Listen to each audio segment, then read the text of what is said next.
Today is a little bit peculiar session because I want to talk about Misak's criticisms of Rorty, but not just her criticisms, also her recasting of our understanding of the pragmatist tradition, something Rorty would approve of under the heading of redescription. She's given us a new vocabulary for thinking about the pragmatist tradition, and I don't want that achievement of hers to go missing or be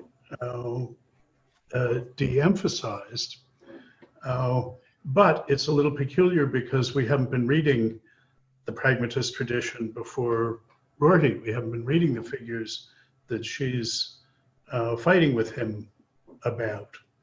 So later on in this session, I want to say something about how I understand the classical American pragmatist tradition that they're contesting the description of. But my principal topic is Misak's rational reconstruction of the pragmatist tradition and her complaints about Rorty's understanding of that tradition and the influence that he's had on people's contemporary understanding of pragmatism. Then I would like to say something about pragmatism generally, in particular, the sense in which Peircean pragmatism, the pragmatism that Misak is in favor of, is arguably aiming at effecting a second enlightenment. That's partly to set up a story later on in the course, week 6 and 7, in which Rorty, in the last phase of his philosophical development, comes round to thinking of pragmatism as aiming at a second enlightenment, but in a different way, in a different sense than the Peircean version that I will articulate. And finally, I want to say something about Rorty's critique of objectivity, which is really what Misak contests and what she sees as distinguishing the good progressive tradition in pragmatism from the regressive tradition that she sees Rorty as bringing to some kind of perfection. What's at issue between them is how we should think about the objectivity of our empirical knowledge. And my claim there is that she has recoiled so strongly from the conclusion that he comes to that she hasn't traced it back to the arguments and premises that he uses to back it up. And well, I actually agree with her that I would not want to talk about objectivity in the terms that Rorty comes to. But I think that it's a tougher problem and a more interesting issue than she does. Exactly where on the argumentative chain that leads him there, one ought to get off the bus. And that's one of the philosophical issues that will carry us through into the second half of the course, into the discussion of Hugh Price, who in Misak's understanding is the polar opposite of Rorty. He's the one who's going to save us, save pragmatism from the Rortyian menace. And I sort of think that too. This is where Misak and I, one of the places where she and I come together. So I think a good place to start is with the Cooklick essay, Who Owns Pragmatism? That was, I don't know, a few items down on our reading list. And what I find valuable about this essay is its account of the sociology of academic studies of American pragmatism. And basically, what he points out is that there are three contesting subdisciplines, contesting with different narratives about American pragmatism, what it was, how we should understand it, what its contemporary intellectual significance is. The one that we're familiar with is historians of philosophy in philosophy departments. Most contemporary philosophers studying pragmatism only ever read the other philosophers who write about pragmatism. But within the high culture, within academia, there are also Americanists in American studies departments for whom pragmatism is perhaps the distinctively American intellectual movement, usually put in a box with Puritanism and New England Transcendentalism as its antecedents.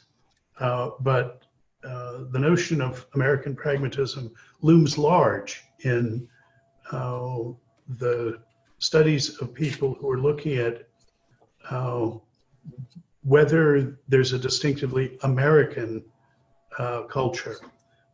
It's as important to them as, say, jazz or baseball is.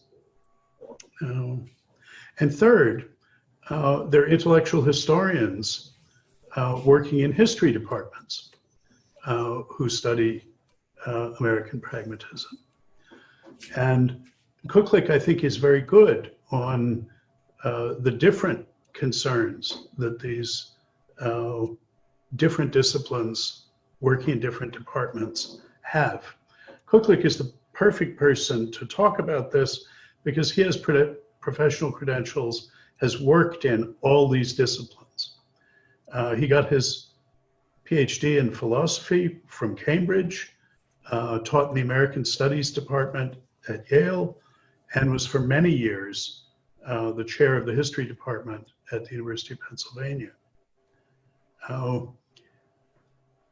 I'm struck that I don't know of any other subfield in the history of philosophy that has similar competition from other fields, from other disciplines, where there's three contesting disciplines who claim ownership over this. I don't know, Christian, maybe the classicists and philosophers are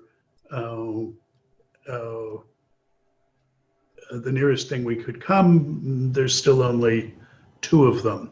If we step out of the history of philosophy and think about the place of philosophers of mind in, say, cognitive science, there I think we have the closest analog where people in many other departments say, no, we're talking about the same thing you're talking about, but we're bringing different disciplines to bear on it. And so anyway, I commend to your attention that Cooklick account of this peculiar phenomenon with American pragmatism. And I'll just mention that he's concerned there with an issue that philosophers typically don't worry about, but people in many other academic disciplines do. So if you're in religious studies or in anthropology, in economics, the question will come up, is our Fach a field or is it a discipline? where a field is individuated by the objects of study, and a discipline is individuated by the methods that it brings to address its objects. And this is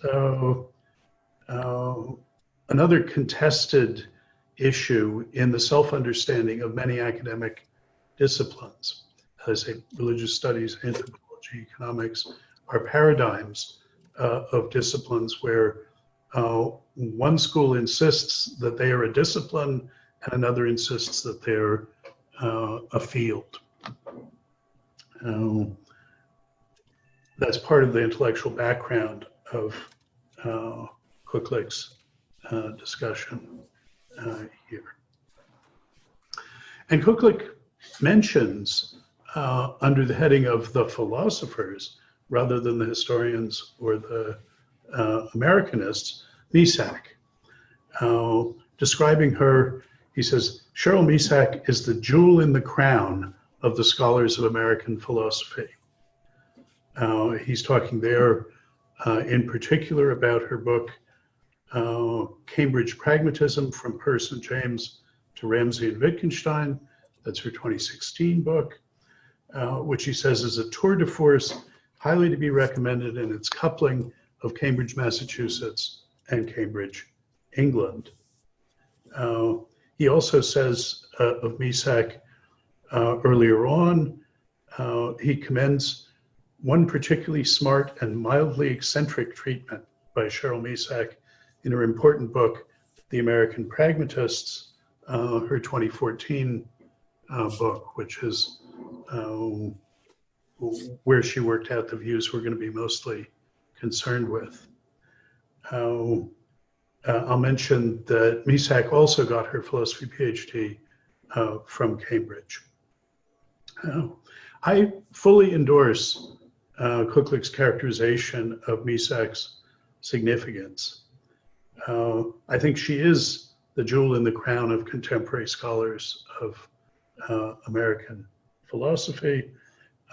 She's transformed the way pragmatism is thought about along three dimensions that I'll talk about in a minute.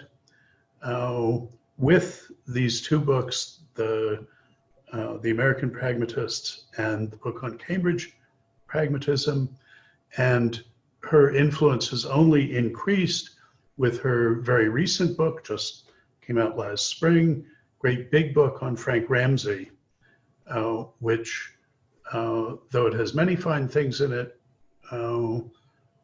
also makes an extended case for the influence of Peirce on Ramsey's thought. I'll mention that apropos of the design of this course, that she thinks the most important contemporary pragmatist is Hugh Price, that he's the continuing, the one who continues and deserves to continue the tradition of Cambridge Platonism. But I think she has three good big ideas. And one of them is she distinguishes, as basically no one before her had done, two substantially distinct strands of American pragmatism. Aside from the James Dewey strand of pragmatism, to that she contrasts the Peirce, C.I. Lewis, and Sellers tradition in pragmatism. She sees these as, though originating in Peirce, she sees James and Dewey as not having been true to what was most important and most progressive in Peirce, the founder of pragmatism. Rather, his proper heir is C.I. Lewis. Peirce thought of himself as a philosopher of science, used techniques of modern logic that he was developing at the same time Frege was, concerned himself with physical science. James and Dewey, she thinks of as having gone off on a tangent. And her complaint about Rorty is that he identifies pragmatism with that James Dewey tendency. But this insight of hers, I want to say, that within the large tent of classical pragmatism, there really were two quite different tendencies. I think she's just right about this, and it's really important, and our thinking about pragmatism will never be the same because of this insight. Second, she doesn't see pragmatism as an exclusively or distinctively American phenomenon.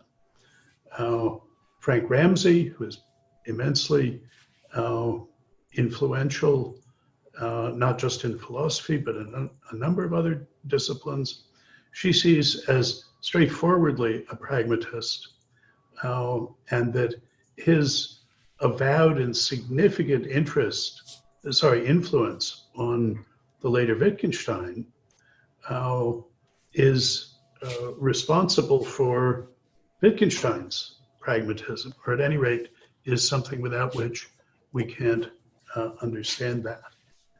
And that tradition continues at Cambridge in Hugh Price. Simon Blackburn, who we'll also read, who was Price's predecessor in the Bertrand Russell Chair at Trinity College, Cambridge, and who started off as a relentless opponent of Rorty's and so of pragmatism.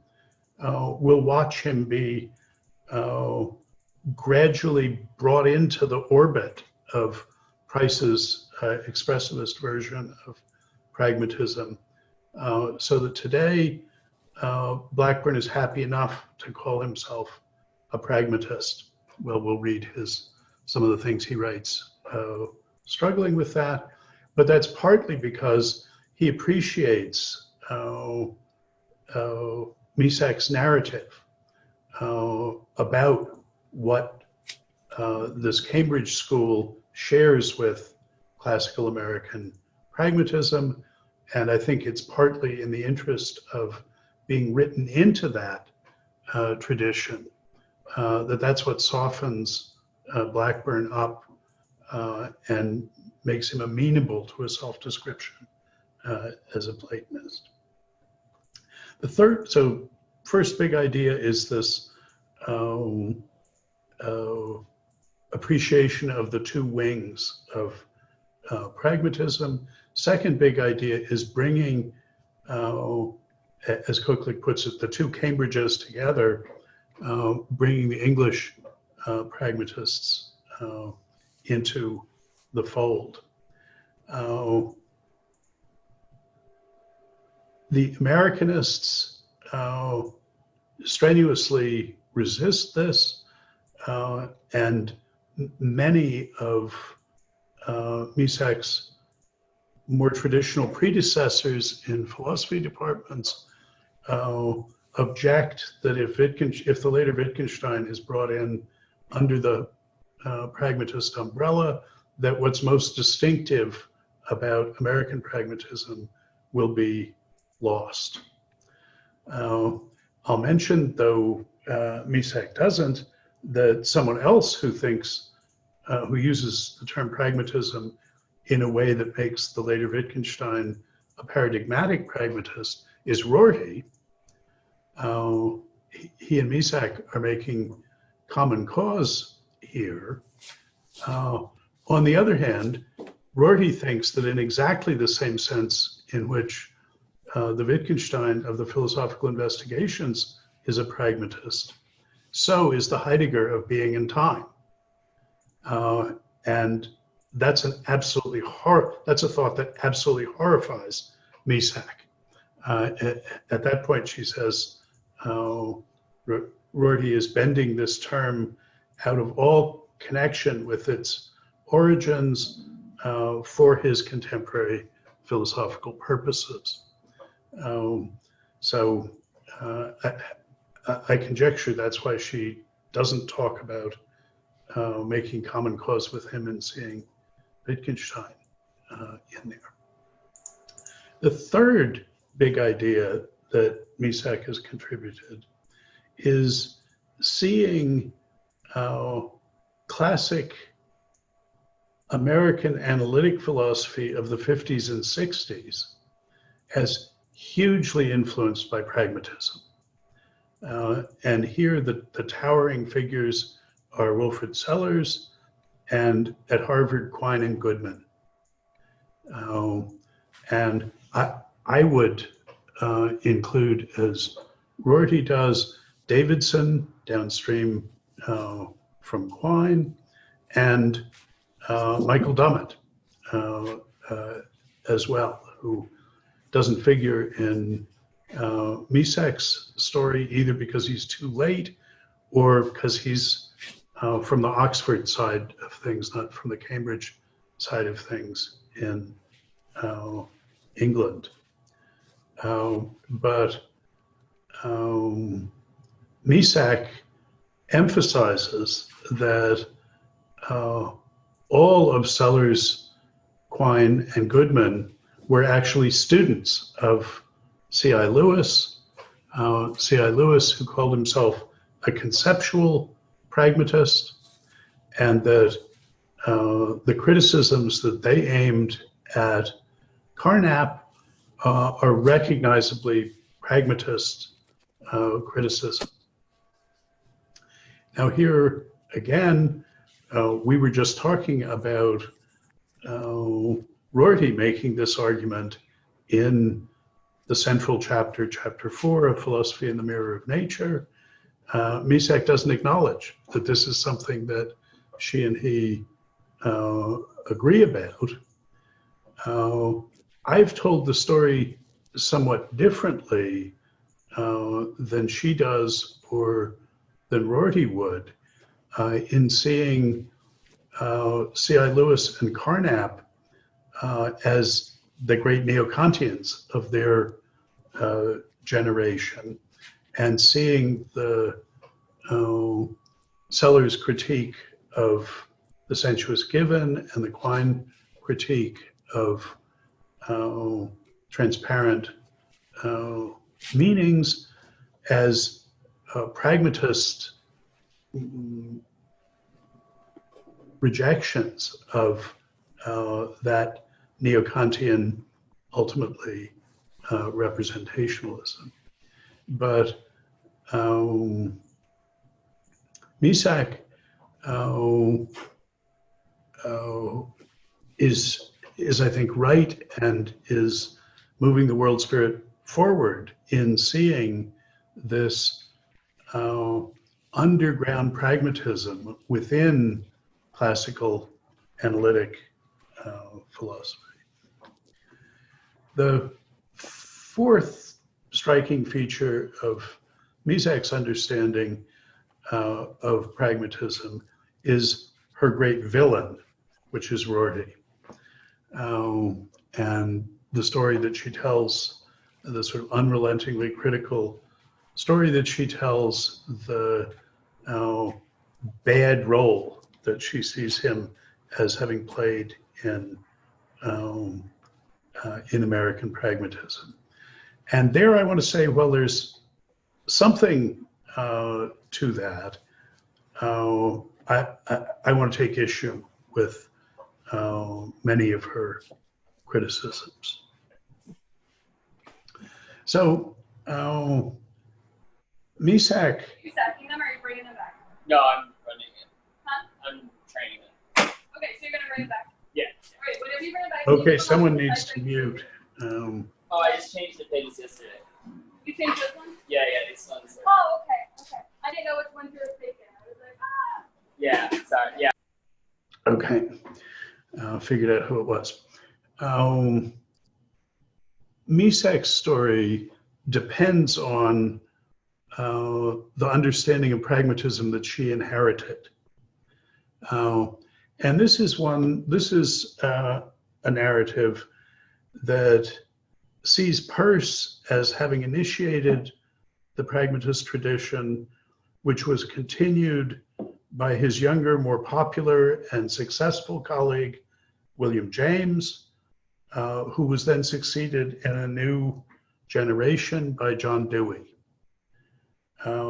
James, like Dewey after him, were exceptionally popular philosophers, perhaps the principal American academics of their generation. I can't resist, as an aside, pointing out that you can see the generational change between Peirce and James on the one hand and Dewey on the other in their facial hair. Peirce and James have the full beards characteristic of the second half of the 19th century. Dewey is clean shaven. That became the style in the early years of the 20th century. It was thought of as hygienic and a symbol of the way things were going to be different in the post-Victorian 20th century. And it's striking, at least to me, that there's an analogy between these. If you look at Kant and Hegel, put Fichte even in with Kant, they presented in the 18th century style, where because some powerful men were bald and some powerful men had gray hair, it became obligatory that everyone wear a powdered wig that made invisible the difference between bald and non-bald people, or gray-haired and non-gray-haired. Everyone wore a powdered white wig.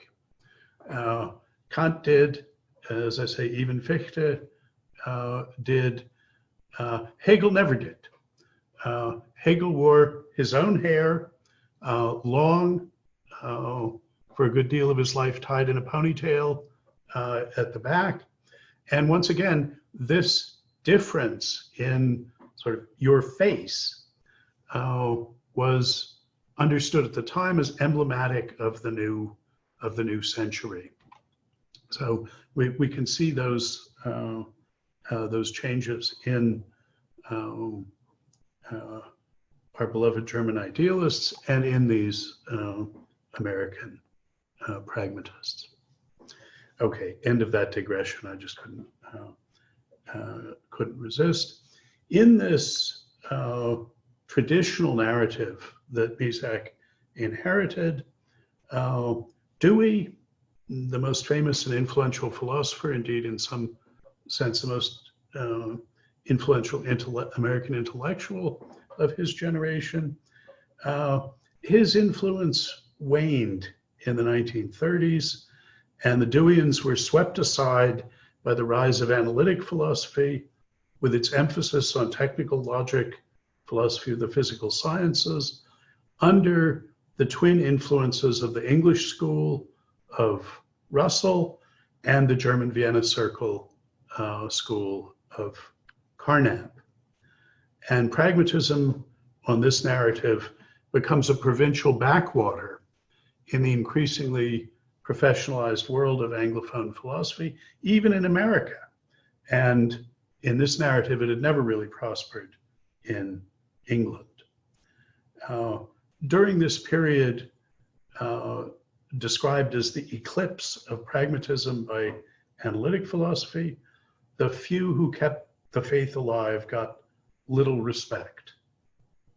Now this eclipse narrative is what Misak sets her face against in this third of her ideas, the claim that pragmatism was an important, in many ways, a dominant influence on Anglophone analytic philosophy during its heyday in the 50s and 60s.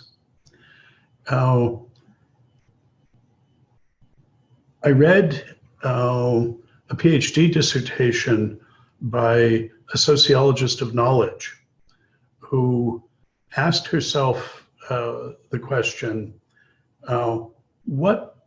this is now from the 90s, what motivates any young philosopher to study pragmatism, given that no one gets any professional respect if that's what they work on?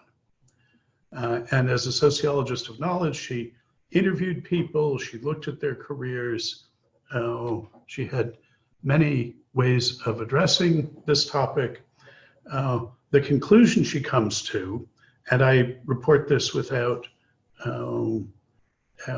endorsement, is that philosophers who study pragmatism are driven to it because they're bad at logic and don't want to learn languages. Well, on that account, no wonder they get no respect if sort of that's where they, why they got into it. It's not without some, that diagnosis is not without some extensional justice to it.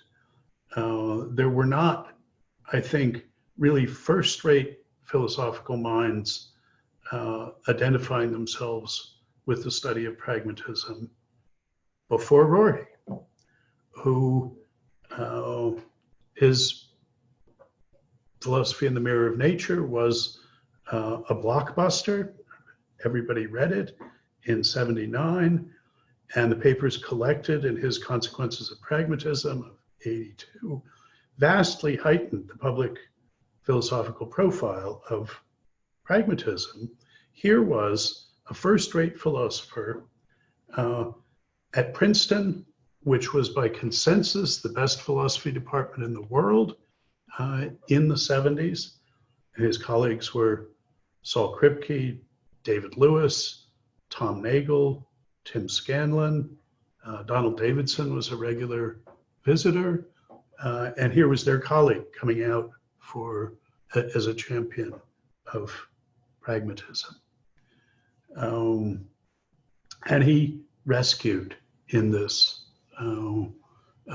narrative, rescued pragmatism from its eclipse.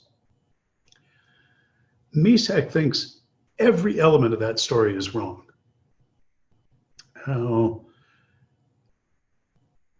The founder of pragmatism, she thinks, was Chauncey Wright, who at least provided the original intellectual impetus for pragmatism, though he wasn't the genius philosopher that Peirce was. He was, as the point is sometimes put, Socrates to Peirce's Plato. And second, she distinguishes sharply between Peirce's views and those of James and Dewey, and sees the true heir of Peirce being C.I. Lewis, who barely gets mentioned in the traditional narrative. C.I. Lewis wrote his dissertation with William James and with Josiah Royce, who was the American representative of British absolute idealism. Royce did call himself a pragmatist, an absolute pragmatist. And honorable mention would be given in the Peircean strand to Charles Morris, who along with Peirce is the pragmatist who was most important to Ruth Millikan in our own day. But C.I. Lewis's students were Quine, Sellers, and Goodman. Misak doesn't mention that they were all also either actual students of Carnap or studied him intensively. In Sellers' case, he was not actually a student of his, though he was.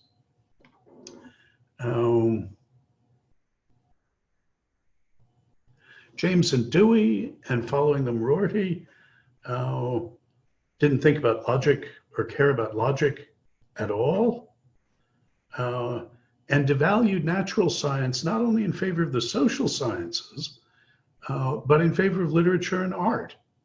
That they gave at least equal status to natural science, at least equal status with natural science. Now, I'll come back to the justice of some of these claims a bit later on. Let me address this issue of the attitude of logic in Rorty in particular. It's a little known fact that when Rorty was in the army in the 50s, having been drafted, that he got a medal for explaining reverse Polish notation to a colonel who had come in to see sort of what they were doing at the computer installation that Rorty was working at. And Rorty suggested that some things would be easier done if they were done in reverse Polish notation. And he got his only military decoration, which he was immensely proud of, for understanding reverse Polish notation.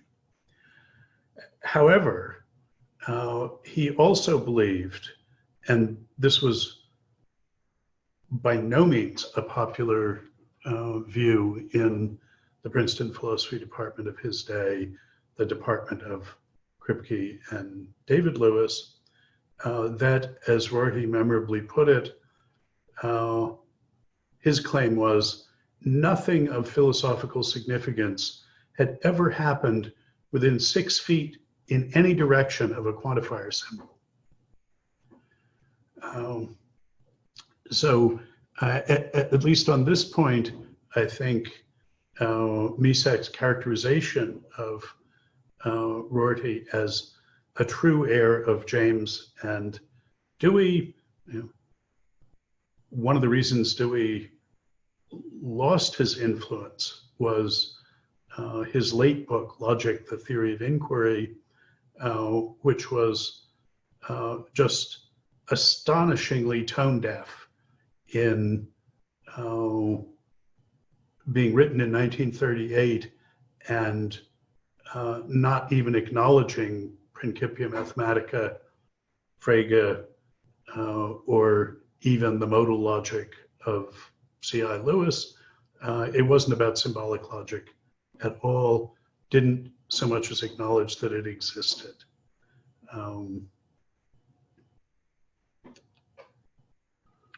So in Misak's counter-narrative, there's a progressive wing of pragmatism, a line that goes from Peirce through C.I. Lewis to Sellers and Quine and Goodman. And there's the regressive wing, the James, Dewey, Rorty wing. And her principal complaint about Rorty is that he got everybody to think of pragmatism exclusively in terms of that second regressive wing. And furthermore, to add insult to injury, he pitched pragmatism as a counter-tradition to analytic philosophy in fundamental opposition to the philosophical programs that were dominant in epistemology, philosophy of language, philosophy of science, and opposition to these logical methods. Misak does not really address what was common to the target that Rorty saw pragmatism as aimed at, namely the representational paradigm in them. But she's certainly right to see him as pitching pragmatism as in opposition to central claims uniting analytic philosophy. Mostly, I think, Misak recoils because the philosophical world in which she came in as a young one to study pragmatism, pragmatism had been given a bad name by Rorty among the most respectable and dominant Anglophone philosophers. He'd made it better known, but not by making it popular, but by making it notorious. And she, accordingly,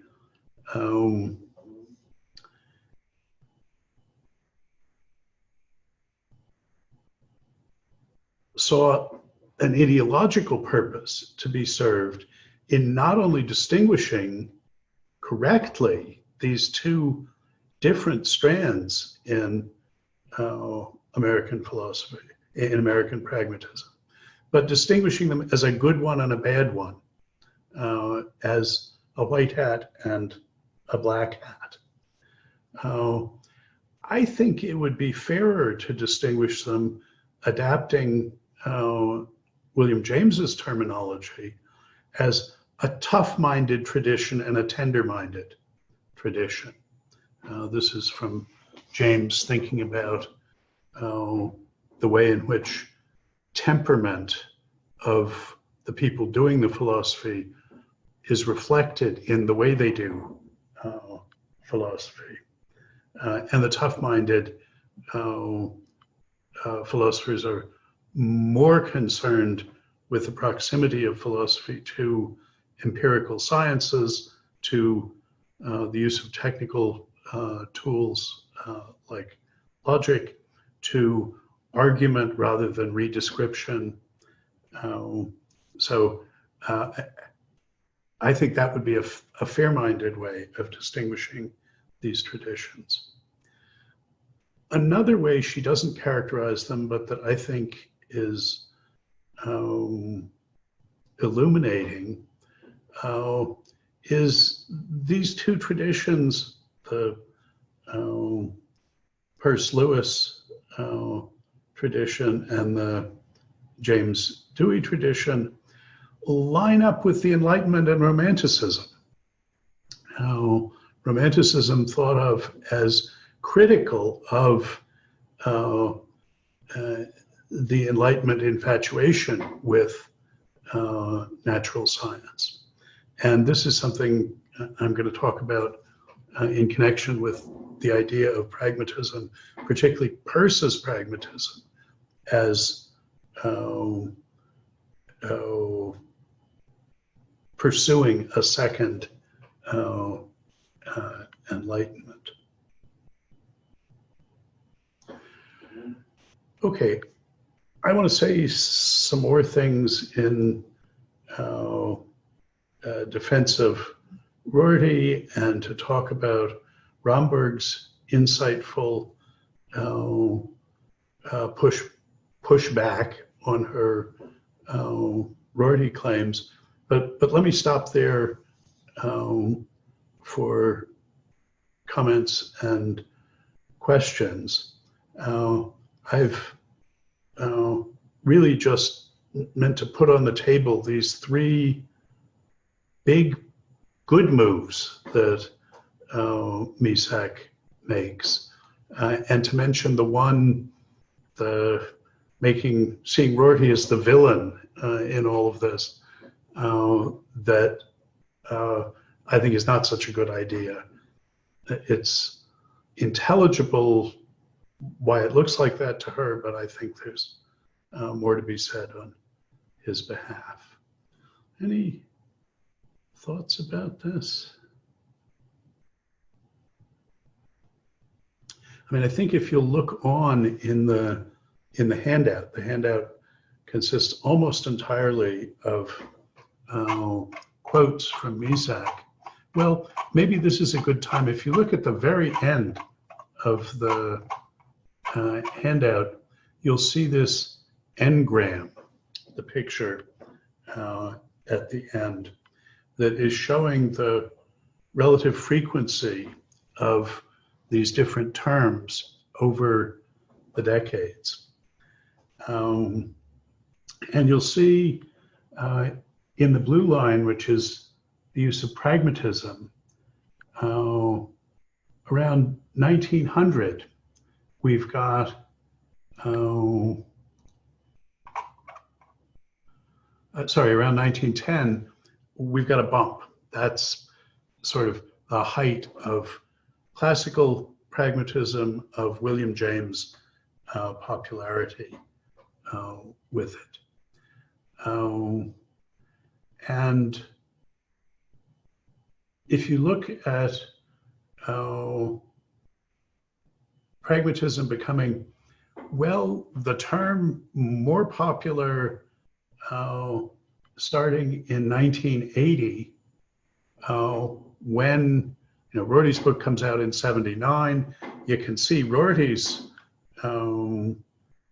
popularity, prominence in the discussion over the next, just skyrocketing over the next 20 years, and pragmatism going along with that.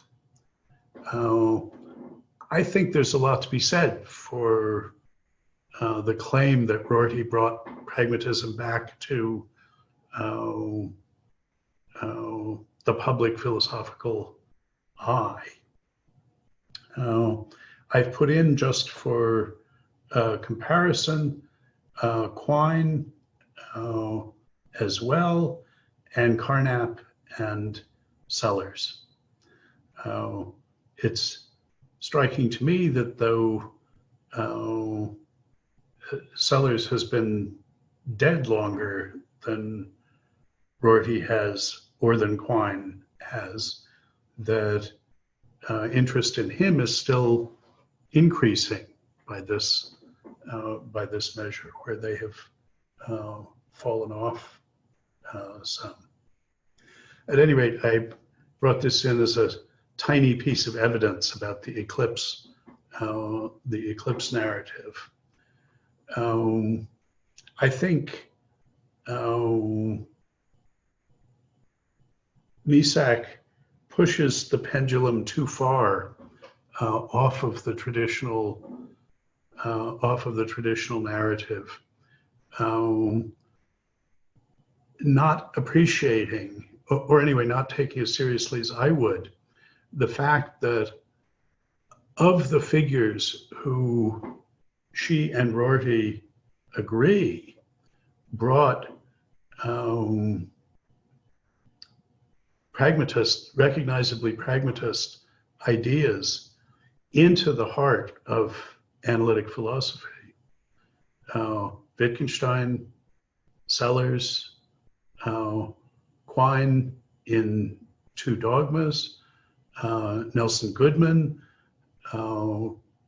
in all of his works after The Structure of Appearance, Donald Davidson. None of them were willing to call themselves pragmatists. I agree with Rorty in Philosophy in the Mirror of Nature, and with Misak, that in fact the arguments that made Sellers and Quine famous, and Goodman as far as that goes, and a locus classicus would be his 1954 book, Fact, Fiction, and Forecast, that these are all recognizably pragmatist ideas, that in the case of Sellers and Quine and Goodman, that they were using pragmatist ideas from C.I. Lewis against the neo-Kantianism, sort of other side of C.I. Lewis, that he shared with Carnap. But it's a striking thing that none of them were willing to accept that characterization of what they were doing. The one occasion that Misak can find Quine acknowledging pragmatist roots, she says it was early on and he fell away. It was actually in Ontological Relativity, which was 1968. He was in his 60s by then. And since those were his Dewey lectures at Columbia, I take that to be a sort of pro forma acknowledgement. In fact, he didn't want to be associated with Dewey, and neither did Sellers. And Davidson never, who in many ways is the most pragmatist of these thinkers, for 20 years, Rorty pushed him to acknowledge the pragmatist roots of his thought, and Davidson always resisted. And it was not because Rorty had given pragmatism a bad name that these people resisted. It was because Dewey had. That by the time they were coming up, Dewey was a vague old man, and there was a sense that in the Rortyian slogan I quoted last time, he'd used the concept of experience as an incantatory device to blur every conceivable distinction, that there wasn't real philosophical work to be done on the ground with his ideas. So I think in denying that, Misak has gone too far. Those pragmatist ideas, it still was the love that dared not say its name, even though recognizably these were pragmatist ideas. I'll also mention that Kuklek was pushing the idea that Quine and Sellers were pragmatists as students of C.I. Lewis already in the late 60s and early 70s. In particular, in his history of the Harvard Philosophy Department, this is a major theme. Misak seems unaware that Kuklek took this line, and even that was the story that Rorty pushed in Philosophy and the Mirror of Nature.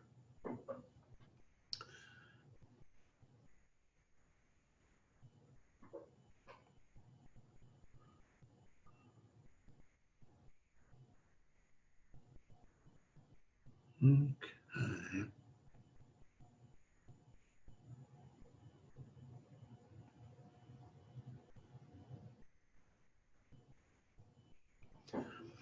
So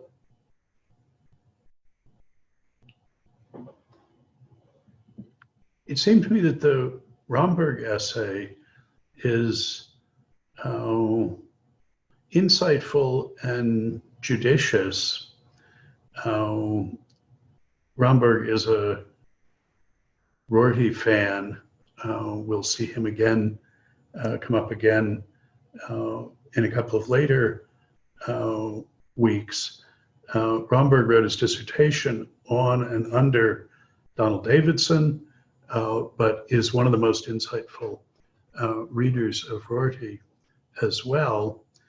And one of the things I like about that Romberg piece is that he brings Rorty's vocabulary into play, and starts off with a distinction between two kinds of philosophers. I want to say, I would call them the fans of the perennial philosophy and the semantic historicists, that term he does use. He calls them type 1 and type 2 philosophers, and this shows a certain lack of imagination in in nomenclature, but making the point that any philosopher has to use some vocabulary in discussing the issues they address, but that there's two different attitudes you can take towards that use vocabulary. Basically, you can be uncritical about it. It's the use vocabulary of the literature that you're addressing, of your teachers, of the people you talk to, or you can be critical about that vocabulary, see it as something that has a history, and interrogate its credentials on the basis of an understanding of the process by which it came to be the use vocabulary you find yourself employing to address philosophical questions. And there's no question that Rorty is the second kind of philosopher, the semantic historicist, critical about the use vocabulary of the philosophy of his time. There couldn't be a better poster for that way of approaching things than Philosophy in the Mirror of Nature, which describes the philosophical pickle we've got ourselves in, or anyway had gotten ourselves into by the 60s and the 70s, by looking at its deep roots in Enlightenment thinking, in Locke's confusion of causation with justification, in Kant's use of codification of Enlightenment ways of thinking under the twin headings of the concepts of representation and rules, diagnosing the representationalism that animated the use vocabulary of then contemporary analytic philosophy, and addressing that representationalism in a critical spirit, recommending a pragmatist alternative to it. And Romberg objects that Misak makes nothing of this dimension of Rorty's thought, and thereby makes nothing of the sense in which pragmatism in all of its incarnations has seen itself and partly defined itself in opposition to the dominant neo-Kantianism and representationalism of analytic philosophy, thought of as the current version of neo-Kantian representationalism. Even while seeing that a strand of pragmatism had entered, brought in by Sellers, by Quine, by Goodman, Romberg objects that she underplays the oppositional character of pragmatism that comes from, he thinks, its semantic historicism. And that's a strand in pragmatism that is perhaps more prominent in Dewey than in any of the other pragmatists.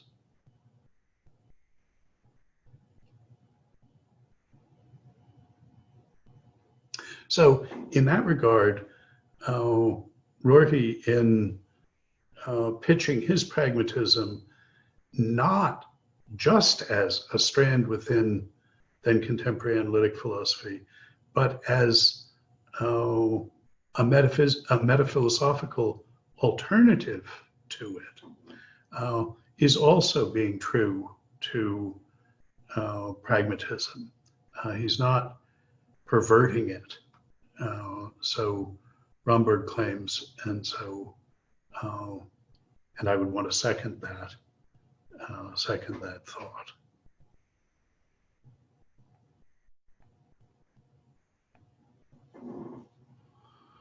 Let me pause there for comments or questions.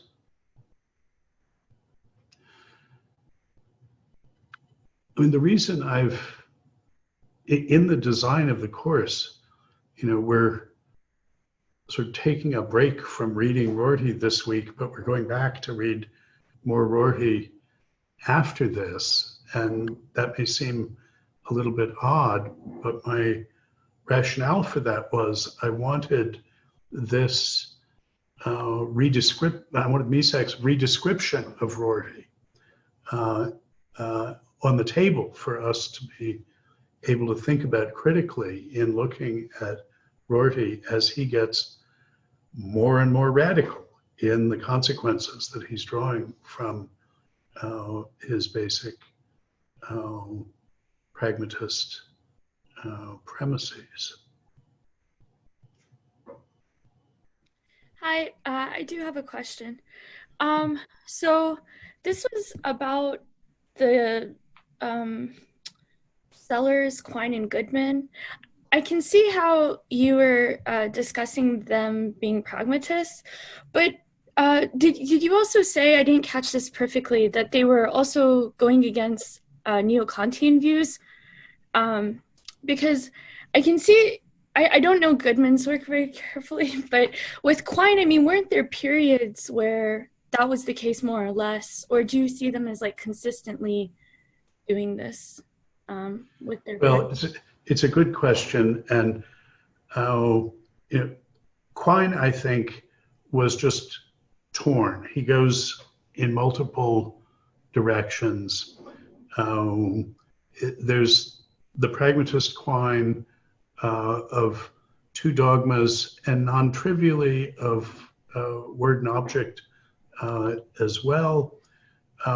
But there's also the representationalist Quine, the fan of first order logic, the one who insists that philosophy is really continuous with natural science.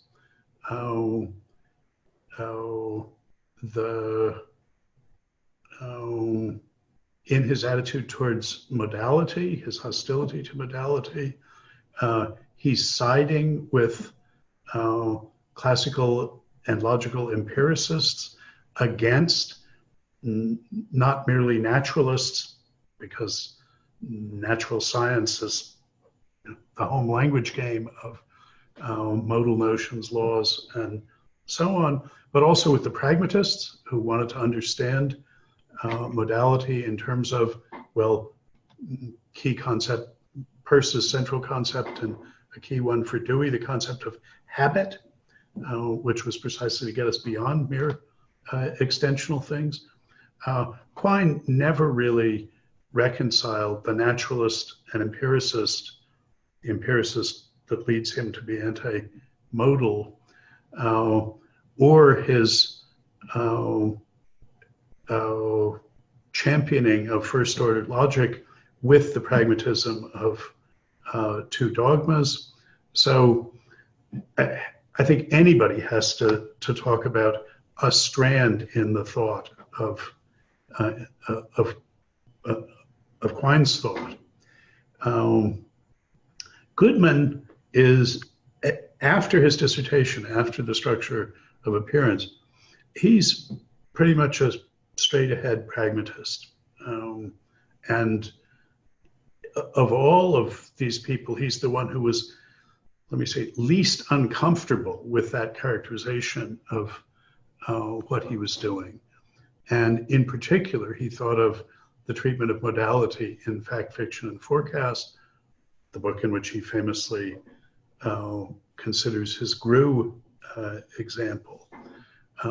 There he's happy enough to acknowledge the affinities between the line he takes and a Deweyan a Deweyan lie. Sellers, I think, is pretty wholehearted. It helps to think of him as a Peircean pragmatist because he's a scientific realist as well. But what Quine and Sellers in particular criticized was the neo-Kantianism of C.I. Lewis and Carnap. So the notion of the given, that's C.I. Lewis's term, even though Sellers sort of doesn't mention it, but he took it that everyone would know this. Lewis in the 40s had a debate with Dewey, whose title was, "Is the givenness of the given given?" The question was, is the sensuous given that it's given? Is that a theoretical postulate of us philosophers, or is that part of what you're given? And Dewey wanted to pin on Lewis the view that its givenness had to be given, and that didn't make any sense. But Lewis claimed that the givenness wasn't given, that it was a theoretical postulate. But that was pure neo-Kantianism in particularly Mind and the World Order and the first couple chapters of Analysis of Knowledge and Valuation. And Quine started attacking Carnap's neo-Kantian division of knowledge into the the intuition-like stuff and the concept-like stuff already in Carnap on Logical Truth in the 30s and Truth by Convention. And that really just, he had perfected that pragmatist attack by the 1951 two dogmas. Misak says that they were using C.I. Lewis against C.I. Lewis, using his pragmatism against, I'm saying his neo-Kantianism. Quine is pretty clear that he's using Carnap against Carnap. Carnap had been an avowed pragmatist at the meta level, distinguishing between decisions about what language to speak, what meanings to have, and then what theory to have, what beliefs to have. And Carnap's view was we should be pragmatists at the level of language and meaning. It's just whatever language it's convenient for us to speak for whatever purposes we've got. But once we fix the meaning, once we fix the language, then the world is going to determine what the true theory is, what the beliefs you have are. And Quine was saying you can't contain that pragmatism to the choice of the language if you're talking about natural languages, because there aren't two phases. First, fix what you mean, and then decide what to believe. All there is making claims and giving reasons, and that has to both, that process of deciding what to commit yourself to has to fix the meanings too. But in Two Dogmas, he's saying, let's be pragmatists about it all the way down. Rorty sees the representationalists as saying, no, let's be representationalists about it all the way up. I have another question. Yes, please. Go ahead. When Ramberg is stressing that Rorty is a semantic historicist, then this would put him at least near the analytic philosophy when one thinks of the linguistic term as a part of analytic philosophy. What would Rorty say to this? could he be called at least a kind of part-time analytic philosopher? Well, I mean, I think one of the things that Misak doesn't understand is that Rorty's a full-time analytic philosopher. I mean, he went through a period. He tried to get away from it in the 80s. This is his literary career that we'll talk about next time. But he failed. He realized now he was an analytic philosopher, and he always used, analytic techniques and arguments. His official view about the analytic continental split was that we should take our interesting problems from the continent and use the analytic methods to get clear about them. Yeah, I mean, he certainly subscribed to the linguistic turn. I mean, that's his phrase. That was his first book. It's just that he thought we should be pragmatists about the language.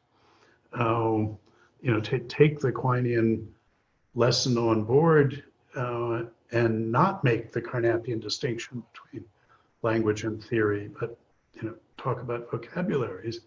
But to a large extent, he thought we should do analytic philosophy on that basis.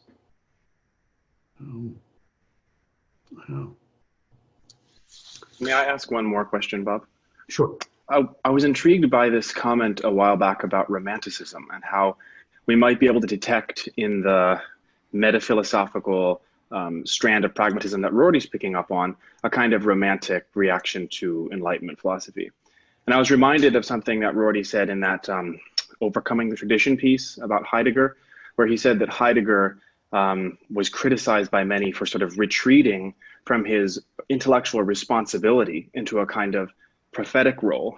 And I wanted to ask you if perhaps responsibility is at work here somehow between Misak and Rorty. There's a conception of, or perhaps the allegation that in retreating from a kind of Enlightenment project, one sort of relinquishes intellectual responsibility.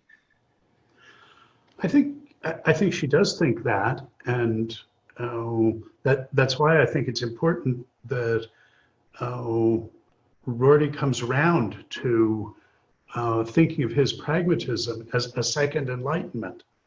But it's a Hegelian version that's supposed to bring together the first Enlightenment and what was right about the Romantic critique of it. And there's a sense in which I think that's already true in Peirce, but it's something that the late Rorty comes round to. And certainly Rorty's middle period, when he's writing about Heidegger, about Derrida, he's thinking of that as a turn to Romanticism, a turn away from analytic philosophy as a continuation of the Enlightenment. Basically, philosophy in the mirror of nature is a rejection of central themes in the philosophy of the first Enlightenment. But he comes round to a more syncretic view that I think is going to take on, is going to take over many of the Romantic themes. I'll say a little bit more about that after the break. Why don't we take our 10 minutes now? When we come back, I'll tell, that's telling me it's time for our break. I'll say how I think we should think about Peirce's achievement, the one that Misak and I would agree is at the root of pragmatism generally, but in particular of the tough-minded Peirce-Lewis-Sellars pragmatism. Rorty, in one of the pieces we read last week, tosses off the remark. He says, people don't think about this, about pragmatism in these terms, probably because they take Peirce too seriously. That's a sort of confirmation of Misak's worst fears about him, that he thinks you could misunderstand pragmatism by taking Peirce too seriously. Anyway, I want to do a sort of set piece describing how I want to think about it. And then, because Misak frames the issue between the two pragmatist camps, well, methodologically in terms of the role of logic and philosophy of science, but philosophically in terms of the attitude towards objectivity. And because that's the theme that's going to carry forward to the discussion of Hugh Price and expressivism. I want to say something about how I see Rorty as getting to a radical position about objectivity, starting with this vocabulary. Okay. I was just thinking during the break here that apropos of Romberg's description of the two kinds of philosophy, that this was an issue when I was a graduate student in that Princeton department in the 70s, that there was a controversy among the graduate students about where Gil Harman fell on this division. Gil famously at the time urged us graduate students never to read anything that had been published more than 5 years before. He said, if something was an important philosophical topic, somebody would have written about it in the last 5 years, and you might as well start with the latest treatments of it. And there was one school of thought that this was the non plus ultra of being an ahistorical philosopher. But the other school of thought was that this was doing Harman a disservice, that actually everything he thought, that he was steeped in the history of philosophy, and everything he thought was downstream from his understanding of the history of philosophy. It was just that he thought it had started with his teacher Quine. The practical effect was the same. Okay, so I wanted to say something about how I think about Peirce's original vision of pragmatism, and in particular in relation to the Enlightenment. And this is just because I'm not, we have enough to read, and we're not going to read my book, Perspectives on Pragmatism. If you want to hear more about this story, you can look at the texts that are available on my website outside the course thing here. The one called The Pragmatist Enlightenment and Its Problematic Semantics, or the one called When Philosophy Paints Its Blue on Gray, that was published in Boundary 2. Both of those are available there. So some people thought of classical pragmatism as a minor parochial philosophical movement that was theoretically derivative and practically and politically inconsequential. This was roughly the view of Russell and Heidegger, mandarins speaking for two quite different philosophical cultures. But they thought it was an American echo in the last part of the 19th century of the British utilitarianism of the first part of that century. And that what's echoed is a crass shopkeeper's sensibility that sees everything through the reductive lenses of comparative profit and loss.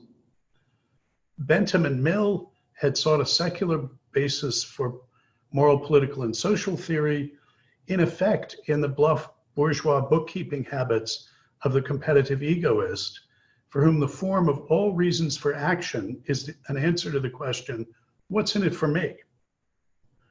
From this point of view, James and Dewey show up as adopting this conception of practical reason and extending it to the theoretical realm of epistemology, semantics, and the philosophy of mind. Rationality shows up for them as instrumental intelligence, a generalized capacity for getting what you want. From this point of view, the truth is what works, knowledge is a species of the useful, and mind and language are tools. I talked about the limits of that metaphor a little last time. The instinctive materialism and anti-intellectualism of uncultivated common sense is just given a refined expression in the form of a philosophical theory. That's one way of thinking about pragmatism. That utilitarian project of founding morality on instrumental reason is notoriously subject to serious objections, both in principle and in practice.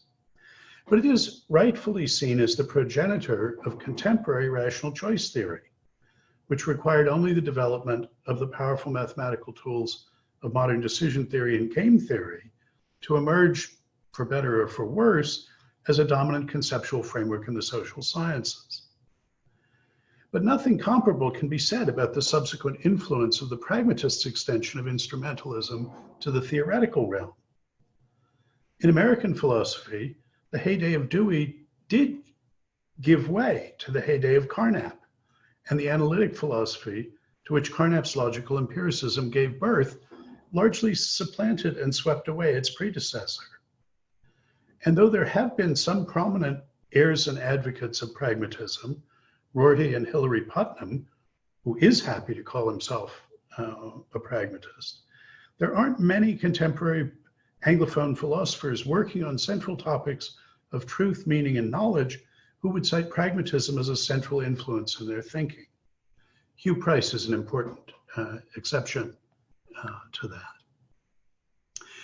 But you don't have to think about pragmatism, classical pragmatism, in that reductive way.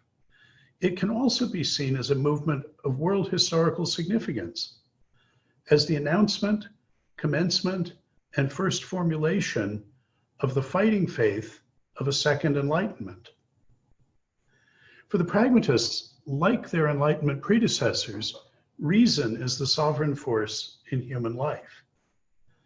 And for those later philosophes, as for the earlier, reason in that capacity should be understood on the model provided by the forms of understanding distinctive of the natural sciences. But the sciences of the late 19th century, from which the pragmatists took their cue, were very different from those that animated the first Enlightenment, and different again from the advances in physics in the early 20th century that motivated the logical empiricists. And the philosophical picture that emerged of the rational creatures who pursue and develop that sort of scientific understanding of their surroundings was accordingly also different. And I want to focus on this relation to the sciences of their time. I think of understanding and explanation as coordinate concepts. Explanation as a kind of saying, making claims that render something intelligible. It's a way of engendering understanding by essentially discursive means. There are different literary approaches to the problem of achieving this, different strategies for doing it, but there are also different operative conceptions of what counts as doing it, of what you need to have done it. And it's a change of that latter sort that the pragmatists pursue. For the original Enlightenment, explaining a phenomenon, an occurrence, a state of affairs, a process, is showing why what actually happened had to happen that way, why what's actual is at least conditionally necessary. By contrast, for the new pragmatist Enlightenment, it's possible to explain what remains and is acknowledged as contingent. Understanding, whose paradigm was Newton's physics, consists of universal, necessary, eternal principles, laws expressed in the abstract impersonal language of pure mathematics. But understanding whose paradigm is Darwin's biology is a concrete, situated narrative of local, contingent, mutable, practical, reciprocal accommodations of particular creatures and habitats or environments. We have to think of the pragmatists the best science of their time was Darwinian biology. And in addition, the 19th century was the statistical century that saw the advent of new forms of explanation in natural and social sciences. Here, the paradigm was statistical thermodynamics that mattered a lot to Peirce. In place of deducing what happens from exceptionalist laws, it puts a form of intelligibility that consists in showing what made the events probable. Accounts in terms both of natural selection and of statistical likelihood show how observed order can arise contingently but explicably out of chaos, as the cumulative, diachronic, and synchronic result, respectively, of individually random occurrences. The mathematical laws articulating the basic order of the universe were, for enlightened thinkers of the 17th and 18th century, the ultimate given, the foundational, unexplainable explainers. The laws were structural features of things so basic that this explanatory residue might even, as it did for the transitionally post-religious deists, require and so justify a final, minimal, carefully circumscribed nostalgic appeal to the creator. If you needed to find something behind the laws, that seemed like the only place to go. Peirce, the founding genius of American pragmatism, elaborated from the new selectional and statistical forms of scientific theory a philosophical vision that sees even the laws of physics as contingently emerging by selectional processes. The structure that he saw, and I think was the first to see, was a structure common to evolution and to learning. He saw even the laws of physics as contingently emerging as habits, his umbrella term, from selectional processes emerging from primordial indeterminateness or chaos. He thought of the laws of nature as adaptational habits, each of which is in a statistical sense relatively stable and robust in the environment that's provided by the other adaptational habits, the other emerging laws. The old forms of scientific explanation then appear to him as a special limiting case of the new ones. The now restricted validity of appeal to laws and universal principles is explicable against the wider background provided by the new scientific paradigm of how regularity can arise out of and be sustained by variability. The calm realm of laws of the first Enlightenment becomes, for the second pragmatist Enlightenment, a dynamic population of habits, winnowed from a larger population, the one that has so far escaped extinction by maintaining a more or less fragile collective self-reproductive equilibrium. It's not just that we can't be sure we've gotten principles right, epistemic fallibilism. For Peirce, the correct principles and laws themselves may change. Peirce endorses a kind of ontological fallibilism or mutabilism. Since laws emerge only statistically, they may change. No Darwinian adaptation is final, for the environment it's adapting to may change, indeed must eventually change in response to other Darwinian adaptations. And the relatively settled, fixed properties of things, their habits, as Peirce says, are themselves to be understood as such adaptations. The pragmatists were naturalists, but they saw themselves confronting a new kind of nature, a nature that's fluid, stochastic, with regularities being the statistical products of many particular contingent interactions between things in their ever-changing environments. Hence, emergent, potentially evanescent, floating statistically on a sea of chaos.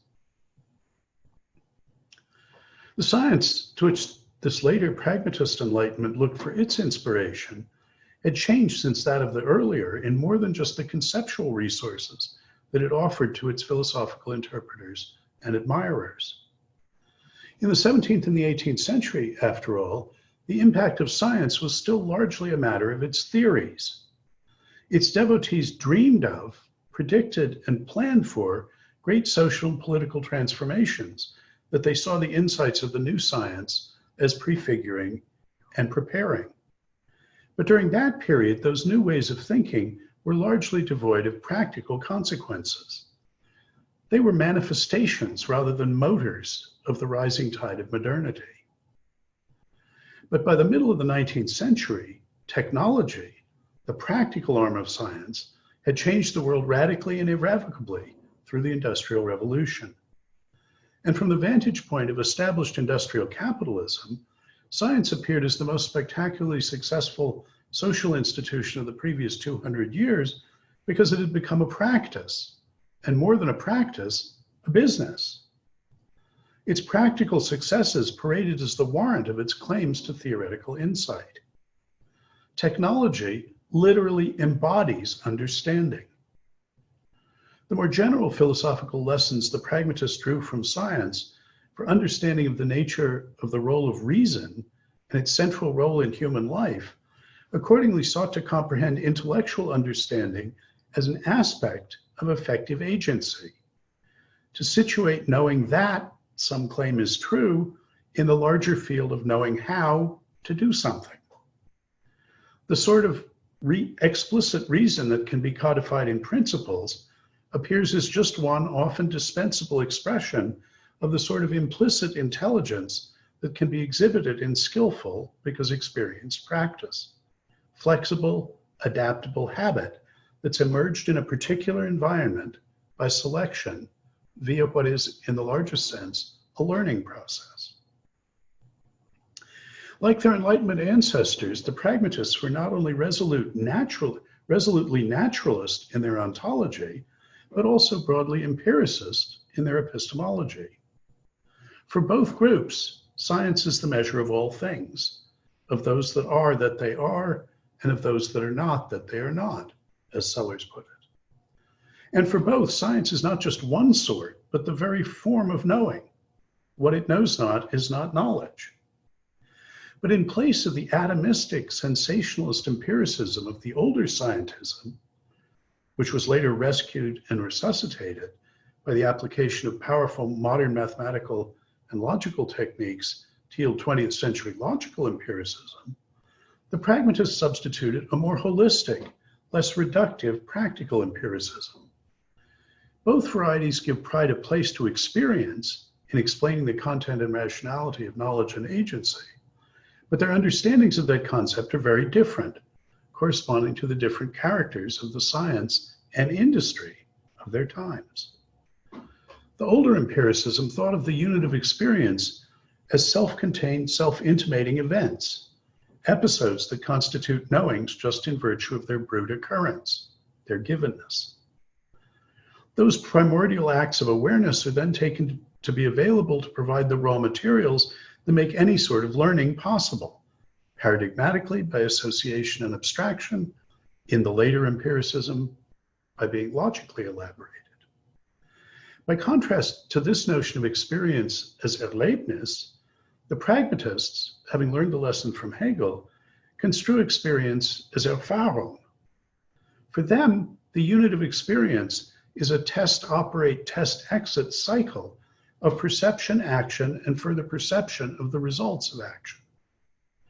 On this model, experience isn't an input to the process of learning. Experience is the process of learning. The statistical emergence by selection of behavioral variants, habits that survive insofar as they are, in company with their fellows, adaptive in the environments in which they're successfully and successively exercised and selected. This is the sense of experience, as Dewey says, in which the job ad specifies 3 years of experience necessary. They're not trying to keep zombies from applying. The rationality of science is best epitomized not in the occasion of the theorist's sudden intellectual glimpse of some aspect of the true structure of reality, but in the process by which the skilled practitioner coaxes usable observations by experimental intervention, crafts theories by inferential postulation and extrapolation, and dynamically works out a more or less stable but always evolving accommodation between the provisional results of those two enterprises. The distinctive pragmatist shift in imagery for the mind is not from the mirror to the lamp, as E.H. Abrams described the shift from Enlightenment to Romanticism, but from telescope and microscope to the flywheel governor. And those new forms of naturalism and empiricism, updated so as to be responsive to the changed character and circumstances of 19th century science, meshed with each other far better than their predecessors had. Early modern philosophers notoriously had trouble fitting human knowledge and agency into its mechanist, materialist version of the natural world. A Cartesian chasm opened up between the activity of the theorist, whose understanding consists in the manipulation of algebraic symbolic representings, and what's thereby understood, the extended geometrical world represented by those symbols. Understanding, discovering, and acting on principles exhibited for them one sort of intelligibility, and matter moving according to eternal, ineluctable laws, quite another. On the pragmatist understanding, though, knower and known are alike explicable by appeal to the same general mechanisms that bring order out of chaos, settled habit from random variation, namely the statistical selective structure shared by processes of evolution and by learning. That structure ties together all the members of a great continuum of being, stretching from the processes by which physical regularities emerge through those by which the organic evolves locally and temporarily stable forms, through the learning processes by which the animate acquire locally and temporarily adaptive habits, to the intelligence of untutored common sense of ordinary language users, and ultimately to the methodology of the scientific theorist, which is just the explicit systematic refinement of the implicit unsystematic, but nonetheless intelligent procedures characteristic of everyday practical life. For the first time, the rational practices embodying the paradigmatic sort of reason exercised by scientists understanding natural processes becomes visible to Peirce as continuous with and intelligible in just the same terms as the physical processes paradigmatic of what's understood. That unified vision stands at the center of the pragmatist Second Enlightenment. And a number of those master ideas of classical American pragmatism, at least in Peirce, evidently echo themes that are introduced and pursued by earlier Romantic critics of the First Enlightenment. Pragmatism and Romanticism both reject spectator theories of knowledge, according to which the mind knows best when it interferes least and is most passive, merely reflecting the real as the mirror of nature. Knowledge is seen by both as an aspect of agency, as a kind of doing. Making, not finding, is the genus of human involvement with the world. That's why art is the model for science, for the Romantics. The pragmatists and the Romantics share a suspicion of laws, formulae, and deduction. They think of abstract principle as hollow unless rooted in and expressive of concrete practice. They alike think that reality is revealed in the first instance by lived experience in the life world. Scientific practice and the theories it produces can't be understood apart from their relation to their origin in the skillful attunements of everyday life. Pragmatists and Romantics accordingly agree in rejecting universality as a hallmark of understanding. Essential features of our basic, local, temporary, contextualized cognitive engagements with things are leached out in their occasional universalized products. Both see necessity as exceptional and intelligible only against the background of the massive contingency of human life. Both emphasize biology over physics and see in the concept of the organic conceptual resources to heal the dualistic wound inflicted by the heedless use of an oversharp distinction between mind and world. Where the European Enlightenment had seen the natural light of reason as universal in the sense of shared or common, so that what one disinterested, selfless scientist could add as a brick to the edifice of knowledge, another could in principle do as well, pragmatists, looking at the division of labor in what had become a modern industrial economy, saw the enterprise of reason as social in a more genuine, articulated ecological sense, in which the contributions of individuals are not interchangeable or fungible, in which each has a potentially unique contribution to make to that common enterprise, which requires many different kinds of skills, responses, ideas, and assessments, all collectively serving as the environment in which each adapts and evolves. Here too, they made some common cause with the Romantics on general issues, while offering their own distinctive blend of rationalism, naturalism, and Darwinian statistical scientism as a way of filling in those approaches. Still, I don't think it's right to think of pragmatism as a kind of romanticism. Though the two movements of thought share an antipathy to Enlightenment intellectualism, pragmatism does not recoil into the rejection of reason, into the privileging of feeling over thought, of intuition over experience, or in the end, of art over science. You see, Misak is worried that that's where Rorty is sending us. Pragmatism offers a conception of reason that's practical rather than intellectual, expressed in intelligent doings rather than abstract sayings. Flexibility and adaptability are its hallmarks, rather than the mastery of unchanging universal principles. It's the reason of Odysseus rather than of Plato. But both are thought of as part of the natural world, in the sense in which natural science is acknowledged to have final authority over claims about nature. And the pragmatists are also materialists, but theirs is a Darwinian rather than a Newtonian materialism.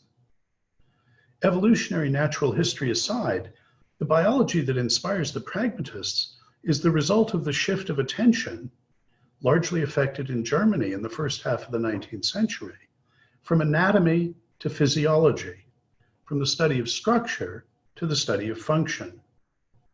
The climate of German Romanticism may have provided an encouraging environment for that conceptual sea change and development. But the vitalistic biology that provided their organic metaphors was only a by then embarrassing pre-scientific precursor of the recognizably modern sort of biology pursued in the German laboratories in which William James was trained. In fact, Romanticism had almost no direct influence on American pragmatism, another point of contrast with the various forms of 19th century materialism in Europe. There was an indirect influence through Hegel, which was particularly important for Peirce and for Dewey, but Hegel's rationalism mattered here at least as much as his Romanticism. The Transcendentalism of Emerson is another conduit for idiosyncratically filtered and transfigured Romantic ideas. It was pervasive, though perhaps not dominant, in the Boston milieu in which Charles Peirce, William James, and Oliver Wendell Holmes Jr., who was a pragmatist, even though he disavowed the label because he associated it with James' what he called sentimental attempt to find a place for religion in the modern worldview, all of them were acculturated in this transcendentalism, and it clearly affected their thought in complex ways. But the pragmatists thought of themselves as continuing the Enlightenment tradition of Descartes, Locke, Hume, and Kant, all of whom thought that being a philosopher meant, in the first instance, being a philosopher of science, understanding above all what the new science had to teach us, not only about the world, but about us as knowers of it and agents in it. The advances of 19th century science were, for the pragmatists, to provide the corrective needed to remedy the conceptual pathologies to which the giants of the Enlightenment had fallen prey. Those advances, properly understood, they thought, would make it possible to reconcile its central rationalist and materialist impulses in an Irenic empiricist naturalism. Although pursuing some elements of the anti-Enlightenment agenda of Romanticism by quite other means, the pragmatists always thought of themselves as offering friendly amendments in support of the basic philosophical mission of rethinking inherited ideas of rationality, understanding, agency, and self in the light of the very best contemporary scientific understanding of the natural world. And I find it ironic that logical empiricism coming after pragmatism and being essentially uninfluenced by Peirce, by this Peircean vision, also sought to embrace naturalism and empiricism, but couldn't get them to fit together. Their naturalism collided with the empiricism that had no room for modality and for notions of law in it. I mentioned the Vienna Circle had these two wings, the naturalist wing headed by Neurath and the empiricist wing headed by Schlick that disagreed about what would happen, what you should do when there was a collision between these two. And it was this collision specifically over modality that Quine inherited, and he could never get together. But the earlier movement of thought, Peircean pragmatism, didn't have that problem. Its naturalism and its empiricism fit together far better than traditional Enlightenment naturalism and empiricism, or the successive logical empiricism. That's the tradition that I think has something to say in opposition to the neo-Kantianism that is responsible for the features of analytic philosophy that Rorty was criticizing. Okay, well, that was a sort of set piece verging on a rant, but I found that understanding of what Peirce's basic idea was, that C.I. Lewis took in one direction and that James and Dewey took in a different direction, that so shapes my understanding of the controversy between Rorty and Misak that I wanted to get it out on the table so that you could see this. As I say, if you want the story sitting still, early chapters of my Perspectives on Pragmatism book, which you can find versions of on the website, would do it. Let me stop there for comments, reactions. I have a question. Yeah. So you talked about some sort of inner conflict between empiricism and naturalism in their thought. And that made me think of Van Freysten's story about the same thing. But I think his story is different from what you might say. So I want to hear more about your details, because he thinks that the conflict in, for example, Quine's thought is something between what he thinks is real empiricism is anti-metaphysical, anti-ontology. They do not. A real empiricist wouldn't believe in electrons and things like that. But I guess what you have in mind should be at least a little bit different. So could you give us more details? Well, empiricism is a house with many mansions. And the pragmatists are all together with the empiricists on their anti-metaphysical impulses. But empiricism has been understood so as to underwrite skepticism about modality, or indeed any conceptual raw materials that go beyond the merely extensional. We find that in Quine, and it's led to instrumentalism about theoretical entities. That's a major criticism, independent of his criticism of the myth of the given, that Sellers has to classical empiricism, and indeed the empiricism of, for instance, Schlick. That he's seeing as fighting with the naturalism. Naturalism, taking natural science at face value, is not only going to embrace and make use of the notion of laws, but certainly is going to embrace and make use of the notion of theoretical entities. So one wants an empiricism that can do that. I think von Frosten is picking up sort of the wrong part of empiricism in thinking that the skepticism about theoretical entities is something that's worth worth continuing.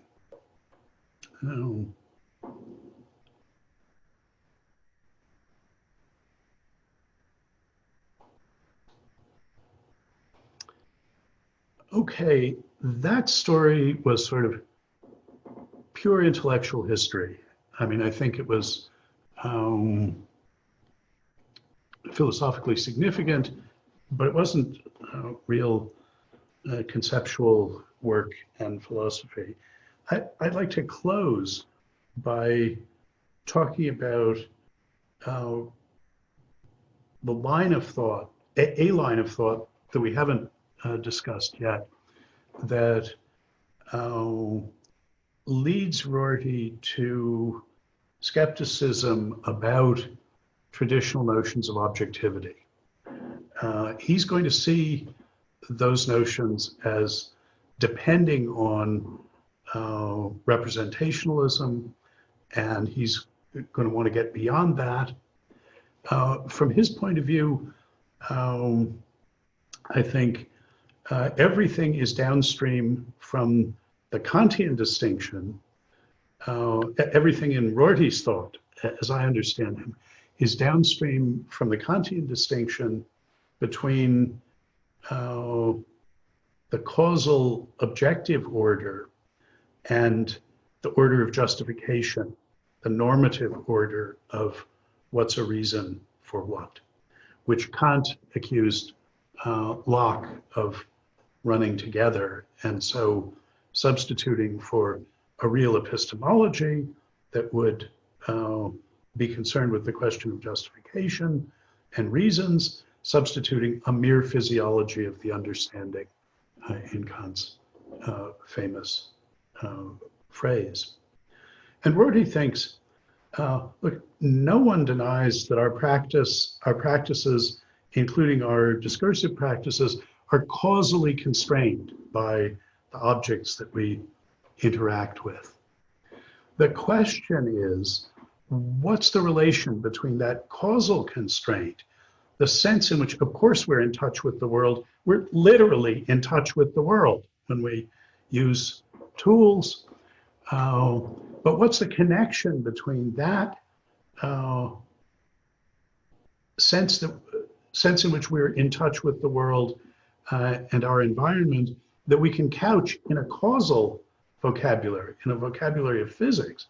What's the relation between that and issues of justification of claims that we make? That's the question that he has. And I mentioned, but by the 1980s, he's thinking that all normative statuses are in the end social statuses, and we have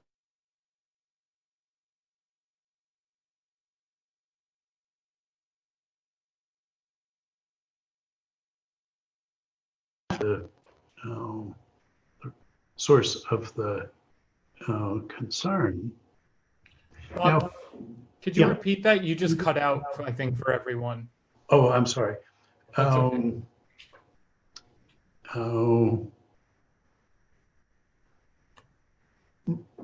Rorty is committed to thinking of all normative statuses as social statuses, so that if we want to understand the practices of giving reasons, challenging reasons, assessing reasons, the justificatory status of our claims, we have to understand that ultimately in terms of the role those claims play in our social practices.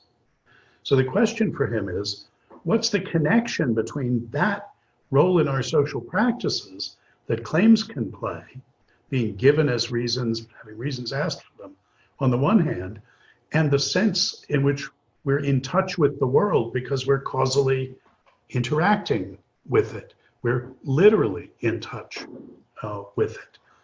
The question is how you get those together.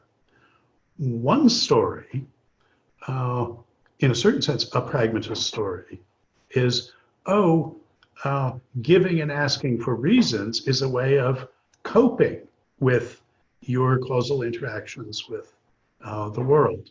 The coping metaphor is meant to be a gesture in that direction.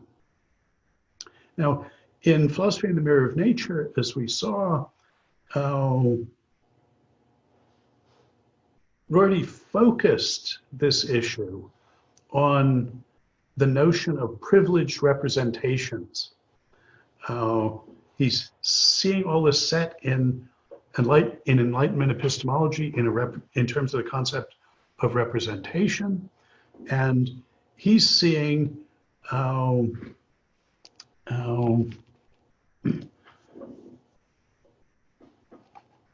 oscillation downstream from the Agrippan trilemma between skepticism and some kind of foundationalism that requires epistemically privileged representations that have features that collide with what could be conferred by playing a role in our social practices of justifying, assessing evidence, giving and asking for reasons. I think, well, anyway, the version of this that I want to put on the table of this issue that I think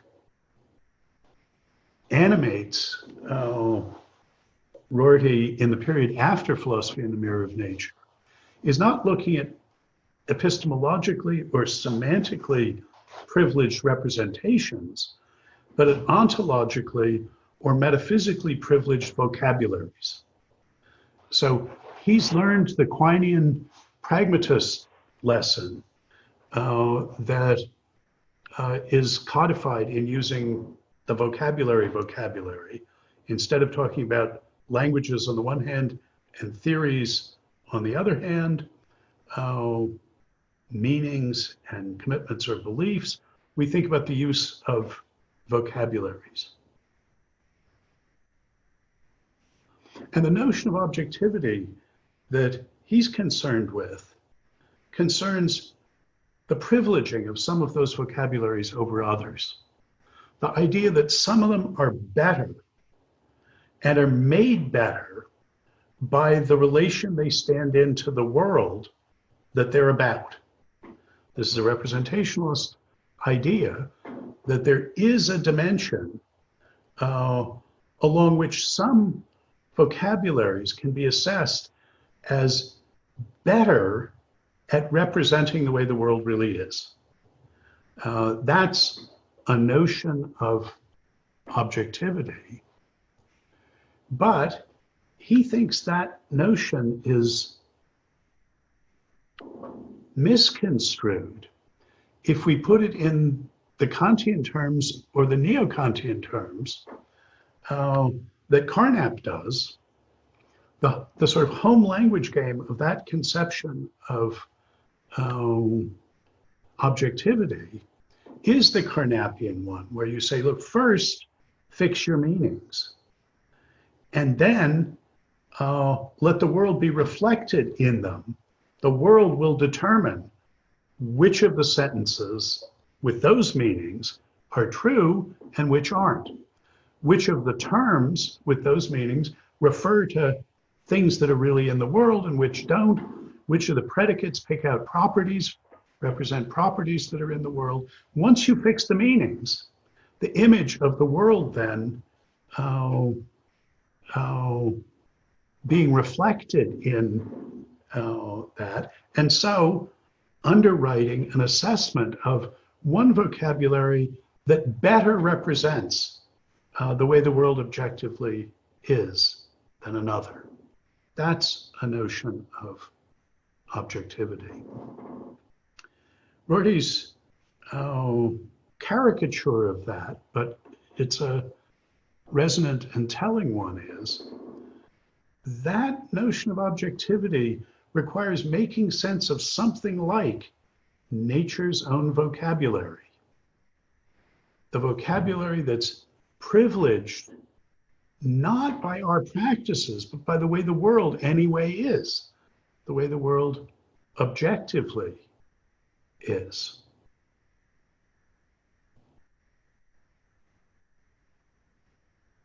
We could ask, what makes for a better vocabulary, a representationally better vocabulary? Is it the world that settles that? Or is it us? Well, I've mentioned that one of the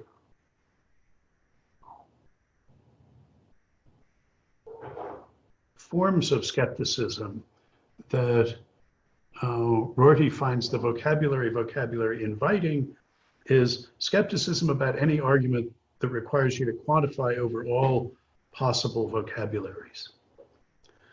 I'm pointing now to a different philosophical concern that's highlighted by using the vocabulary. And that's suspicion about what in some sense is the most fundamental Kantian problematic, where Kant invites us to ask which features of our vocabulary and the practices of using that vocabulary, which features of it are as they are because the way the world is, and which features of it are as they are because of the way we are. When we look at the practice of using the vocabulary, as Rorty's using it, vocabularies come with the use. They're not uninterpreted calculi or just sort of sign designs. They are sort of in use.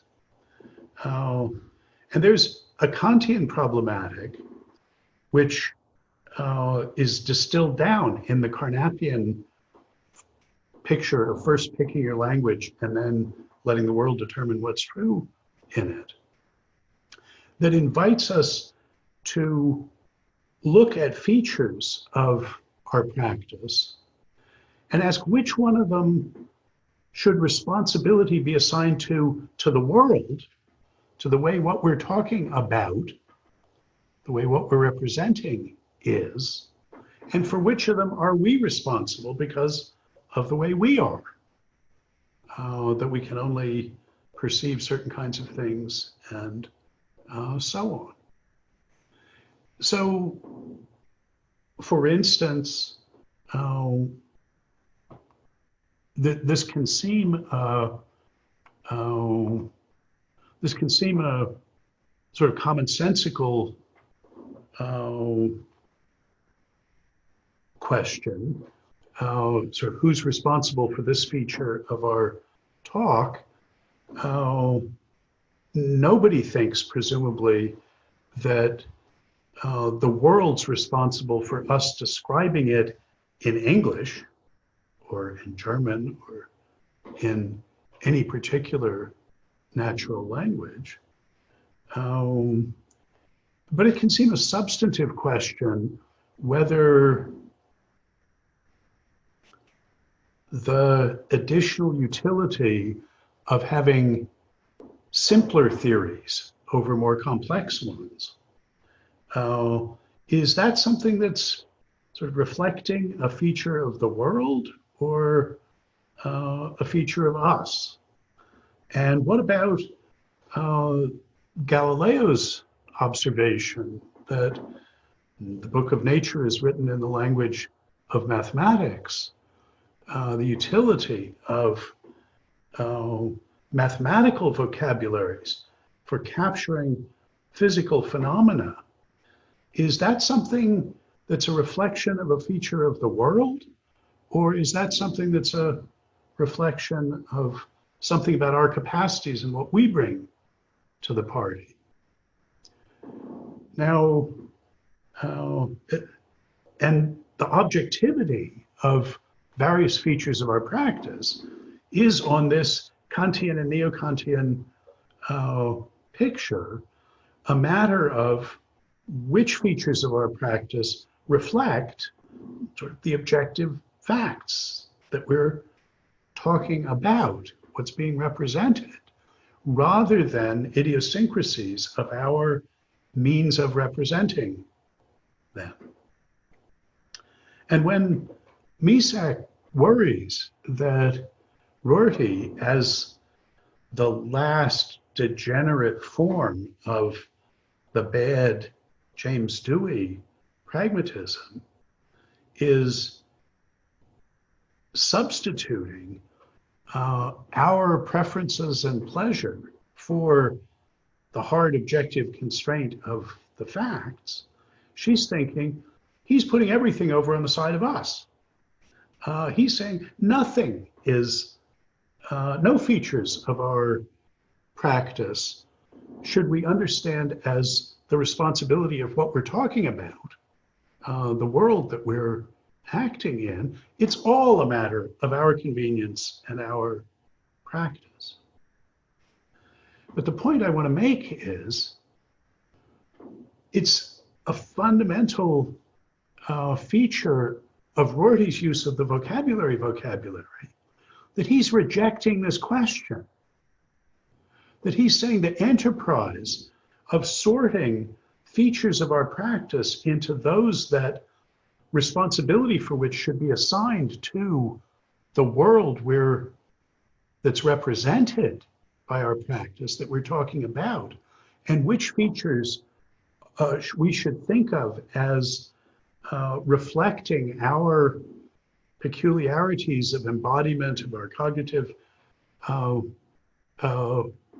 perceptual faculties, contingent features of the history of those practices, that the very question of assigning responsibility for features of these vocabularies in use to the subject matter we're talking about, or to us, this fundamental Kantian idea, that's a bad idea, that depends on broken back and ultimately unsustainable ways of thinking about talking, what we're doing when we make claims.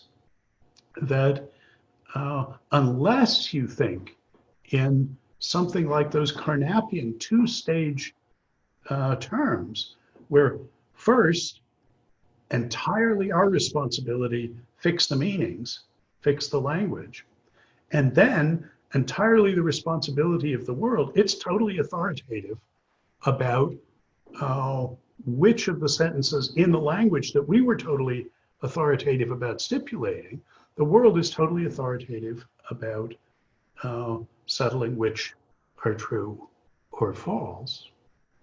Now, I mean, Kant himself has a much more nuanced and sophisticated story than this Carnapian one, but Rorty's suspicion is that Carnap has just distilled the essence of the picture that takes it to make sense, to ask the question, who's responsible for this feature of the talk? Is it the way the world is, or is it us?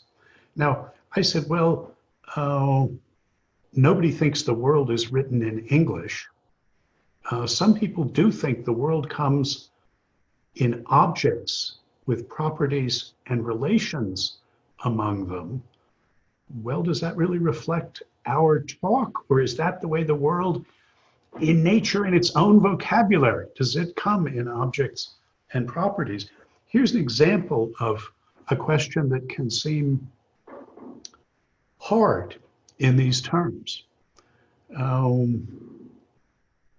Rorty's colleague David Lewis says, look, there must be a distinction between real properties and real changes and Cambridge properties and Cambridge changes. So these are called Cambridge, I think, after, well, anyway, one of the Cambridge guys in the 20s, I'm not thinking of it, never mind. here's an example of a Cambridge change. While I was talking, I lost the property of having the same eye color as the oldest living inhabitant of Provo, Utah, because that sweet old brown-eyed lady died while I was talking. And now the oldest living inhabitant of Provo, Utah is this blue-eyed guy. And so I had this property of having the same eye color as the oldest living inhabitant of Provo, Utah, and now I no longer do. And yet, nothing causally interacted with me to bring about this change. This would have been quite puzzling to 18th century philosophers who think, no, I must be passive in some regard and something active must have acted on me to change this. Also suppose I nicked my finger at the same time and went from having an uninjured index finger to having an injured index finger. Well, Lewis says that's a real change. That's a real change in you. That's different from these Cambridge changes. And that's because the property of your finger being injured or not is a real property, a natural property, not some made up artificial gerrymandered property like the property of having the same color eyes as the oldest living inhabitant of Provo, Utah. And Rorty says, so you're saying in nature's own vocabulary, there is a primitive expression for injured and not injured of my finger, but there isn't a primitive expression in nature's own vocabulary for that eye color property, that Cambridge property. Lewis says, look, we don't know how to make this distinction, but there must be some such distinction. So in my metaphysics, I'm going to go forward using the distinction between natural and unnatural properties, even though I accept that we don't really know which are the natural ones and which aren't. And even though I can't tell you how to tell the difference between them, but there must be some such property. So in my metaphysics, I'm going to go ahead and use that distinction. Rorty's pragmatism in the form of the vocabulary says, you're talking about the difference between predicates that correspond to something in the world that it's responsible for, as opposed to the predicates whose extension is determined by our activity of, using disjunction. That's disjunctive properties is for him a good way of forming artificial properties from natural properties. And Rorty's skeptical about the setup that lets you make a distinction like this, and is as a result skeptical about the distinction between real properties and Cambridge properties, and real changes and Cambridge changes. Now that does involve skepticism about a certain kind of objectivity, but it's not of the sort that says, that takes this framework for granted and says, there's nothing that the world is responsible for in our practice. It's all up to us. Whoopee, do what makes us feel good. It's rather this conceptually deeper skepticism, whether the enterprise of assigning responsibility for features of our vocabulary to what's represented by them, as opposed to the practices of representing them, that Rorty thinks is inevitable, that Kantian question is inevitable if you've got the representationalist picture. But it makes us ask bad questions, like the question about whether the success of modern physics in mathematically representing the world is ultimately a reflection of something about the world or of something about us. Where he says that's a paradigm of a bad question. And so is this question about real changes and Cambridge changes. And they're all downstream from this representationalist way of thinking about vocabularies. So, he says, at least in order to see what's at issue with these questions, which he claims are bad questions, but how are we going to adjudicate this? We got to have some alternative framework, some alternative to the representationalist framework. And he's going to require as a criterion of adequacy of it, that it not permit the formulation of questions of this neo-Kantian sort. What's responsible for this feature of the practice? Is it that we're talking about, or is it us? So I see Misak as having fallen into a misreading of what Rorty is all about, because she looked at the claims he's making that are rejecting objectivity claims. He insists, I'm not saying we're not literally in touch with things causally, but now when we talk about privilege, when we talk about one vocabulary as being better than another because of the way the world is, or because of us, that I'm rejecting that framework and offering another, trying to develop another pragmatist alternative to it. She hasn't looked back one step at sort of what the argument is. The argument that says you've got to move beyond this Carnapian picture, which makes sense for artificial languages, but corresponds to nothing in natural languages. Try and think about these vocabularies and think about what kinds of privilege we can make sense of one vocabulary over another. So I had mentioned before, last time, the vocabulary and its Kleinian origins. And I mentioned that one kind of question that it makes, or claim that it makes Rorty skeptical about, is claims that involve quantifying over all possible vocabularies. Here's another kind of question, a sort of deep matter of philosophical orientation that he thinks is internal to the representationalist paradigm. Can you make sense of issues about which features of our discursive practice are the way they are because of the way the world is, and which ones are the way they are because the way we are? And sees pragmatists, like the later Wittgenstein, as trying to wean us from a framework that makes questions like that seem inevitable.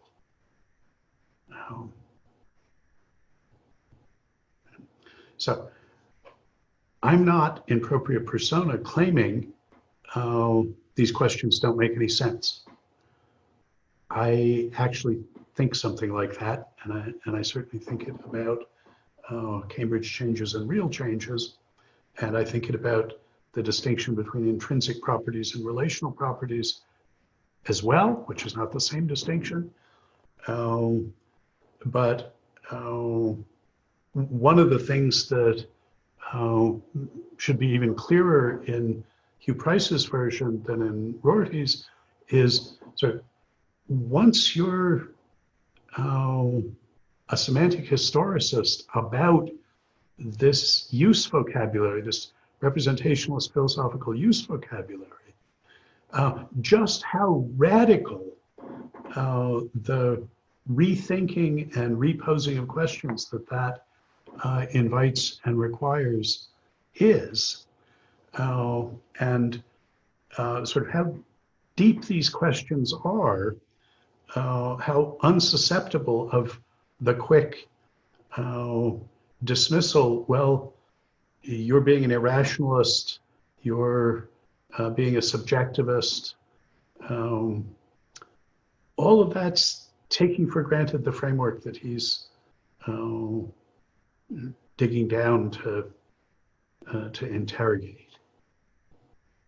Okay, since the break, I've told you an intellectual historical story that didn't have much immediate philosophical significance, though I think it resonates.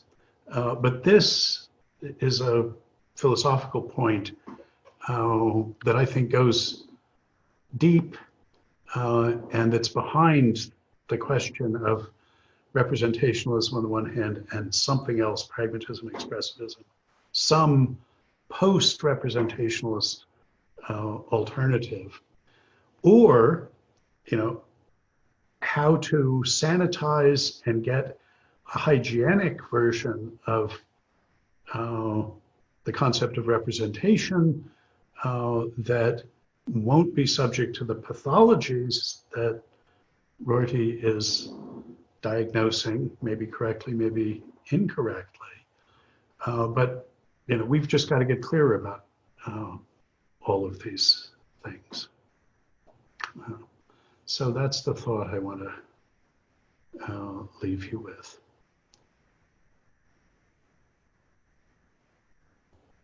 Okay, I'm going to turn off the recording, but I'm going to hang around in case people would like to chat afterwards.